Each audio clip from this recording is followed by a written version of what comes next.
Hello friends, మనం మహాభారతం ఆది పర్వంలో హిడింబి భీముని యొక్క వివాహం ఘటోత్కచుని జనన వృత్తాంతం గురించి తెలుసుకుందాం. మనకి ఇప్పుడు లక్క ఇల్లు దహనం జరుగుతూ ఉందన్నమాట. అంతా సద్దుమణిగిన తర్వాత భీముడు పురోచనుడు నిద్రించుతున్న ఇంటికి నిప్పు పెట్టాడు. పురోచనుడు ఎవరంటే ఈ లక్క ఇల్లును నిర్మించిన అతను పురోచనుడు. ముందుగా తల్లిని తమ్ముల్ని స్వరంగ మార్గాన బయటకు పంపాడు. తర్వాత తాము నివసించుచున్న ఇంటికి నిప్పు పెట్టాడు. తర్వాత ఆయుధాగారానికి కూడా నిప్పు పెట్టాడు. కనకుడికి తాము క్షేమంగా ఉన్నట్టు చెప్పి స్వరంగ మార్గం ద్వారా వెళ్ళి తల్లిని అన్నను తమ్ములను కలుసుకున్నాడు. కనకుడు ఎవరంటే ఈ స్వరంగ మార్గాన్ని తవ్వుటకు మన విదురుడు పంపిస్తాడనమాట. తర్వాత అందరూ వడివడిగా నడవసాగారు. కానీ భీముని వేగాన్ని అందుకోలేకపోయారు మిగిలిన వారు. భీముడు తల్లిని తన వీపు మీద ఎక్కించుకున్నాడు. ధర్మరాజును అర్జునుడిని చేరి ఒక భుజం మీద కూర్చోబెట్టుకున్నాడు. నకుల సహదేవుల్ని చెరి ఒక్కరిని ఒక్కో చేత్తో ఎత్తుకొని భీమసేనుడు వడివడిగా నడవసాగాడు. మరునాడు తెల్లవారింది. లక్క ఇల్లు తగలబడడం వారణావత ప్రజలు చూచారు. ఈ లక్క ఇల్లు అనేది వారణావత ప్రాంతంలో ఉందన్నమాట. అందరూ వచ్చి ఆ బూడిద కుప్పలను తొలగించారు. అందులో బోయ వనిత, ఆమె 5 కొడుకులు శవాలు కనిపించాయి. ఆ 6 కుంతీదేవి పంచపాండవులు అనుకున్నారు. బోరును విలపించారు. ధృతరాష్ట్రుని కుయుక్తిని తిట్టిపోశారు. కనకుడు కూడా జనంలో చేరిపోయాడు. బూడిద కుప్పలను తొలగిస్తున్నట్టు నటిస్తూ ఆ బూడిదను తాను తవ్విన స్వరంగంలో పోసి అది కనపడకుండా చేశాడు కనకుడు. వెంటనే హస్తినాపురానికి వెళ్ళి విదురుడికి పాండవులు క్షేమంగా తప్పించుకున్నారు అని చెప్పాడు. వారణావతంలో ప్రజలు కూడా పాండవులు లక్క ఇంట్లో కాలిపోయిన విషయాన్ని ధృతరాష్ట్రునికి తెలియజేశారు. భీష్ముడు, ద్రోణుడు, కృపుడు ఎంతో దుఃఖించారు. వారితో పాటు విదురుడు కూడా దుఃఖిస్తున్నట్టు నటించాడు. దుర్యోధనుడు పాండవుల మరణానికి ఎంతో సంతోషించాడు. కానీ ఆ మంటల్లో పడి పురోచనుడు చనిపోవడం బాధ అనిపించింది. అక్కడ పాండవులు వారణావతానికి దక్షిణంగా నడవసాగారు. అందరూ అలసిపోగా భీముడు ఒక పెద్ద వృక్షం నీడలో అందరినీ విశ్రాంతి తీసుకోమన్నాడు. తాను వెళ్ళి నీరు తీసుకొని వచ్చాడు. అందరూ అలసిపోవటం చేత ఆ చెట్టు కింద విశ్రమించారు. చీకటి పడింది. భీముని వారికి కాపలాగా కూర్చున్నాడు. జరిగిందంతా ఒకసారి తలుచుకుంటున్నాడు. పాండవులు విశ్రమించిన ప్రదేశానికి దగ్గరగా హిడింబుడు అనే రాక్షసుడు ఉన్నాడు.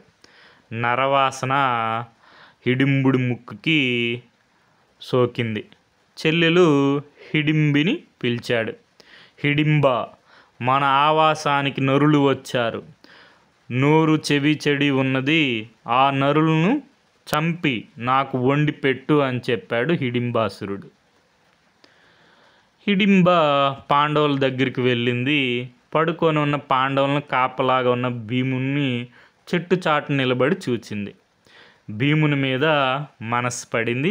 వెంటనే మానవకాంత రూపం ధరించింది.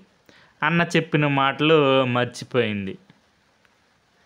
తన దగ్గరకు వస్తున్న హిడింబను చూచాడు భీముడు. నువ్వు ఎవరు? ఇక్కడికి ఎందుకు వచ్చావు అని అడిగాడు. మహాభాగా, నా పేరు హిడింబ. నేను హిడింబుడు అనే రాక్షసుని చెల్లెల్ని. నిన్ను మోహించాను. నువ్వు నాకు భర్తవు అయితే నా అన్న నీకు హాని చేయడు. కాబట్టి నన్ను వివాహమాడు. మా అన్న సంగతి నీకు తెలియదు. అతను ఎవ్వరినీ లెక్క పెట్టడు. అతనికి భయపడిన వాళ్ళు లేరు. నువ్వు ఒక లెక్క. ఇది నా అన్న హిడింబాసురుడి వనము. అతను చూసిన మిమ్మల్ని బతకనీయుడు. నాతో రమ్ము. నిన్ను కోరిన చోటుకు తీసుకుపోతాను. మనం సుఖాలు అనుభవిస్తాము అని హిడింబ చెప్పింది భీమునితో. దానికి భీముడు, వీరు నా తల్లి తమ్ములు, ఒక స్త్రీ కోసం వీళ్ళని ఎలా వదలమంటావు అన్నాడు. అయితే వీరుల్ని నిద్రలేపు, అందరం వెళ్ళిపోదాం అంది హిడింబ. అదేమిటి అలా అంటావు? ఎవరో రాక్షసుడు వస్తున్నాడని సుఖంగా నిద్రిస్తున్న తల్లిని సోదరులను నిద్ర చెడగొట్టమంటావా అన్నాడు భీముడు. వెళ్ళిన చెల్లెలు ఎంతకు రాకపోతే హిడింబాసురుడే అక్కడికి వచ్చాడు. అతను చూచి హిడింబ భీముని చాటుకు వెళ్ళి దాక్కుంది. రాక్షస, నువ్వు వధింపబడుటకు ఉచితుడు. నిన్ను వధించి ఈ అడవిలో రాక్షస భయం లేకుండా చేస్తాను అని హిడింబాసురుడి మీదకి ఊరికాడు భీముడు. ఇద్దరికి ఘోర యుద్ధం జరిగింది. వారు చేస్తున్న గర్జనలకు కుంతి మిగిలిన పాండవులు నిద్రలేచారు. హిడింబను చూచారు. అమ్మా, నువ్వు ఎవరు అని అడిగింది కుంతీదేవి. అమ్మా, నేను ఇదిగో ఈ రాక్షసుడి హిడింబాసురుని చెల్లెలను. నా పేరు హిడింబ. నీ కుమారుణ్ణి భర్తగా వరించాను. నా అన్నయ్య మీ కుమారుడు భీకరంగా యుద్ధం చేస్తున్నారు అని చెప్పింది. ఇంతలో అర్జునుడు యుద్ధం జరిగే చోటికి వెళ్ళాడు. భీమా, తూర్పు అరుణంగా మారుతుంది. ఇది దుష్ట రాక్షసులకు అనుకూల వేళ. వెంటనే ఈ రాక్షసుని చంపు అని అరిచాడు. ఆ మాటలు విని భీముడు విజృంభించి హిడింబుని ఎత్తుకొని గిరగిరా తిప్పి నేల మీద పడేశాడు. హిడింబుడు నడుము విరిగి నేల మీద పడ్డాడు, ప్రాణాలు విడిచాడు. హిడింబకు ఆశ్చర్యం వేసింది. భీముడు హిడింబుని చూచి, నువ్వు రాక్షస కాంతవు, మేము నిన్ను నమ్మము, నువ్వు మా వెంట రావద్దు అని అన్నాడు.